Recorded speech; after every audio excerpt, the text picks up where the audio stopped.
दोस्तों अगर आप सिर्फ 1 लाख रुपए को 60% के एनुअल इंटरेस्ट पर इन्वेस्ट करते हैं तो 10 साल बाद आपके इन्वेस्टमेंट की वैल्यू होगी 1,09,95,116 रुपीज। यानी कि 10 साल में आप अपने 1 लाख रुपए को 1 करोड़ बना सकते हैं। बट मेरे इस एग्जाम्पल को सुनकर बहुत सारे लोग ये सोच रहे होंगे कि 60% के एनुअल रिटर्न्स मिलना तो इम्पॉसिबल है।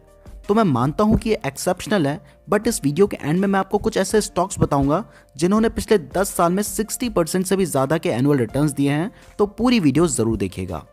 और अगर आपको फिर भी लगता है कि 60% के एनुअल रिटर्न्स नहीं मिल सकते हैं, तब भी हम कुछ ऐसा करेंगे जिससे आप अपने 1 लाख रुपए को 10 साल में 1 करोड़ बना पाएंगे।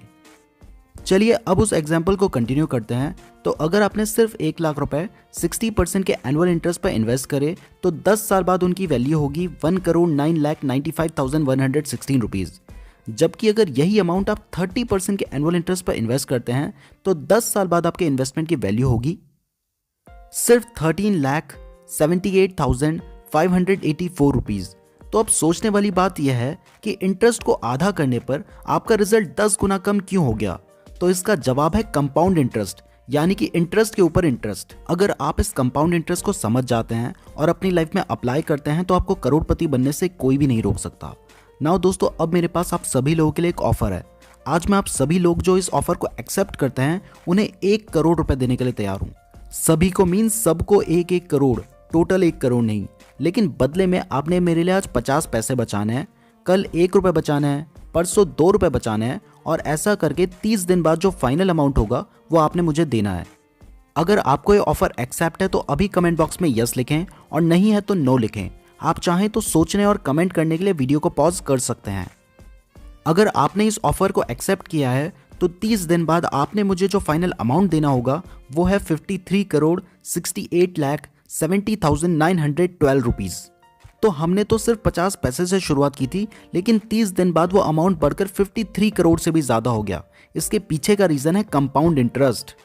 ऑल्दो यहाँ पे हमने डेली कंपाउंडिंग की है 100% के इंटरेस्ट पर, जो कि प्रैक्टिकली पॉसिबल नहीं है, लेकिन इससे आपको कंपाउंड इंटरेस्ट की पावर ज़रूर समझ आई होगी। तो चलिए अब कंपाउंड इंटरेस्ट को थोड़ा अच्छे से समझते हैं। तो दोस्तों, एल्बर्ट आइंस्टाइन का एक बहुत ही फेमस कोट है, compound interest is the 8th wonder of the world, he who understand it earns it, he who doesn't page it. यानी कि कंपाउंड इंटरेस्ट दुनिया का 8वां अजूबा है। जो इसे समझता है वो कमाता है, और जो इसे नहीं समझता वो डुबाता है। और इसीलिए तो जो लोग लोन लेते हैं उन्हें कई बार लोन अमाउंट से ज़्यादा इंटरेस्ट चुकाना पड़ता है, क्योंकि यहाँ पे कंपाउंड इंटरेस्ट नेगेटिवली काम करता है, क्योंकि आपको इंटरेस्ट के ऊपर इंटरेस्ट देना पड़ता है। और यही एक वजह है कि क्रेडिट कार्ड वाले आपको ज़बरदस्ती कॉल करके बड़े बड़े ऑफर देकर क्रेडिट कार्ड देना चाहते हैं, क्योंकि जब आप क्रेडिट कार्ड यूज़ करेंगे तब आप इंटरेस्ट देंगे, इंटरेस्ट के ऊपर इंटरेस्ट देंगे, और इससे वो अमीर बनते जाएंगे और आपको लूटते जाएंगे। अब दोस्तों, आपको थोड़ा बहुत समझ आ रहा होगा, लेकिन इसको अच्छे से समझाने के लिए पहले मुझे आपको सिंपल इंटरेस्ट समझाना होगा।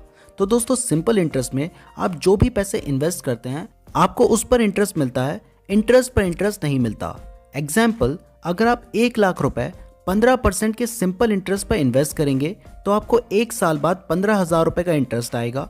सेकेंड ईयर में भी आपको 15,000 का इंटरेस्ट आएगा, थर्ड ईयर में भी आपको 15,000 का इंटरेस्ट आएगा, और ऐसे 10 साल बाद भी आपको 15,000 रुपए का ही इंटरेस्ट आएगा। तो अगर इस अमाउंट को टोटल करते हैं तो ये बनता है 2.5 लाख रुपीज़। तो आपने 1 लाख रुपए इन्वेस्ट किए और 10 साल बाद आपकी जो इन्वेस्टमेंट वैल्यू हुई वो हुई 2.5 लाख। और अगर इसकी जगह पे आपको कंपाउंड इंटरेस्ट मिलता तो फर्स्ट ईयर में तो आपको 15,000 रुपीज़ का ही इंटरेस्ट मिलता, लेकिन नेक्स्ट ईयर में क्योंकि 1 लाख रुपए आपका प्रिंसिपल अमाउंट था और 15,000 का आपको इंटरेस्ट मिल चुका है, तो नेक्स्ट ईयर में आपको 1,15,000 रुपए के ऊपर इंटरेस्ट मिलता। तो इस बार जो इंटरेस्ट आपको मिलता वो होता 17,250 रुपीज़। ऐसे ही थर्ड ईयर में 19,837 रुपीज़, और जो 10th ईयर होता तब आपको मिलता 52,768 रुपीज़ का इंटरेस्ट। और 10 साल बाद आपका जो फाइनल अमाउंट होता वो होता 4,04,555 रुपीज़। अब ये तो थी 10 साल की बात। अब अगर आप अभी 25 साल के हैं और 60 साल की एज में रिटायर होना चाहते हैं तो आपके पास 35 ईयर्स हैं। अब सेम एग्जाम्पल को 35 ईयर्स के हिसाब से कैलकुलेट करते हैं। तो अब अगर आप 1 लाख रुपए को 15% के सिंपल इंटरेस्ट पे 35 ईयर्स के लिए इन्वेस्ट करते हैं तो 35 ईयर्स के बाद इसकी वैल्यू होगी 6,25,000 रुपीज़।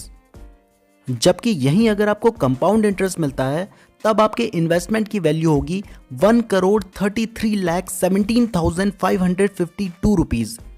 तो अब आपको दोनों के बीच में डिफरेंस समझ आ रहा होगा। अब अगर आपके माइंड में आ रहा है कि नहीं यार, मैं 35 इयर्स वेट नहीं कर सकता, बुढ़ापे में करोड़पति बनकर क्या करूंगा, तो उसका भी सॉल्यूशन है, और वो है आपको अभी स्क्रीन पर जो फॉर्मूला नजर आ रहा है ना, वही उसका सॉल्यूशन है। पर इस फॉर्मूला को एक्सप्लेन करके मैं आपका टाइम वेस्ट नहीं करूंगा। बस इतना समझ लीजिए कि इसमें 3 चीजें इंपॉर्टेंट है। पहला है पी। पी का मतलब है प्रिंसिपल अमाउंट, यानी कि जो अमाउंट आप इन्वेस्ट कर रहे हैं। दूसरा है आर, यानी कि रेट ऑफ इंटरेस्ट, मतलब आपको कितना इंटरेस्ट मिल रहा है। और तीसरा है टाइम, यानी कि कितने टाइम के लिए आप पैसों को इन्वेस्ट कर रहे हैं। अब ये तीनों जितने ज्यादा होंगे उतना ज्यादा आपको फायदा होगा। मतलब कि आप जितना ज्यादा अमाउंट, जितने ज्यादा रेट ऑफ इंटरेस्ट पर और जितने ज्यादा टाइम के लिए रख सकते हैं, उतना ज्यादा ही आपको फायदा होगा। लेकिन अगर आपको जल्दी अमीर बनना है, इसका मतलब है कि आप टाइम को कम कर रहे हैं, तो फिर आपको प्रिंसिपल अमाउंट, यानी कि जो अमाउंट आप इन्वेस्ट करेंगे, और रेट ऑफ इंटरेस्ट दोनों को बढ़ाना होगा। एग्जाम्पल, अगर आप 10 साल में करोड़पति बनना चाहते हैं तो फिर आपको 1 लाख की जगह 8 लाख रुपए लगाने होंगे, और 15% रेट ऑफ इंटरेस्ट की जगह 30% का रेट ऑफ इंटरेस्ट चाहिए होगा। तो अगर आप 1 लाख रुपए की जगह 8 लाख रुपए को 30% के रेट ऑफ इंटरेस्ट पर 10 साल के लिए इन्वेस्ट करते हैं, तो 10 साल बाद आपकी इन्वेस्टमेंट वैल्यू होगी 1,10,28,679 रुपीज। अब अगर आपको लगता है कि ना मुझे ज़्यादा पैसा लगाना है और ना मुझे ज़्यादा टाइम लगाना है, लेकिन फिर भी मुझे करोड़पति बनना है, तो यहाँ पे आप प्रिंसिपल अमाउंट को भी कम कर रहे हैं और टाइम को भी कम कर रहे हैं। तो आपके पास एक ही ऑप्शन बचता है, रेट ऑफ इंटरेस्ट। आपको रेट ऑफ इंटरेस्ट को बहुत ज़्यादा बढ़ाना होगा, और इसका एग्जाम्पल मैंने आपको स्टार्टिंग में ही दिया था। अगर आप 1 लाख रुपए को 60% के रेट ऑफ इंटरेस्ट पे 10 साल के लिए इन्वेस्ट करते हैं, तो 10 साल बाद आपकी इन्वेस्टमेंट वैल्यू होगी 1,09,95,116 रुपीज़। लेकिन प्रॉब्लम यह है कि इतना ज़्यादा रेट ऑफ इंटरेस्ट कहाँ पर मिल सकता है, क्योंकि अगर आप फिक्स डिपॉजिट करते हैं तो आपको ज़्यादा से ज़्यादा 8% के रिटर्न्स मिलेंगे, और अगर आप एफडी में 1 लाख रुपए लगाकर करोड़पति बनना चाहते हैं तो आपको 60 साल का वक्त लगेगा। यानी कि अगर आप अभी 25 ईयर्स के हैं, तो जब आप 85 ईयर्स के होंगे तब आप करोड़पति बनेंगे। अब अगर आप यही पैसा म्यूचुअल फंड्स में इन्वेस्ट करते हैं तो आपको एवरेज 20% के एनुअल रिटर्न्स मिल सकते हैं। तो 20% के हिसाब से आपको 26 ईयर्स लगेंगे 1 लाख रुपए को 1 करोड़ रुपए बनाने में। तो अगर आप अभी 25 ईयर्स के हैं, तो जब आप 51 ईयर्स के होंगे तब आप करोड़पति बन सकते हैं। अब अगर आप इससे पहले करोड़पति बनना चाहते हैं तो आपको रेट ऑफ इंटरेस्ट को और ज़्यादा बढ़ाना पड़ेगा, और इससे ज़्यादा रेट ऑफ इंटरेस्ट आपको सिर्फ शेयर मार्केट में ही मिल सकता है। और शेयर मार्केट में कोई भी लिमिट नहीं है। इवन मैंने एक वीडियो बनाई थी जिसमें मैंने आपको बताया था कि एक व्यक्ति ने कैसे 10,000 रुपए लगाकर 880 करोड़ रुपए कमाए थे शेयर मार्केट से। उस वीडियो में आप लोगों के बहुत सारे कमेंट आए थे जिसमें आपने कहा था कि 1980 में 10,000 रुपए बहुत ज़्यादा अमाउंट था।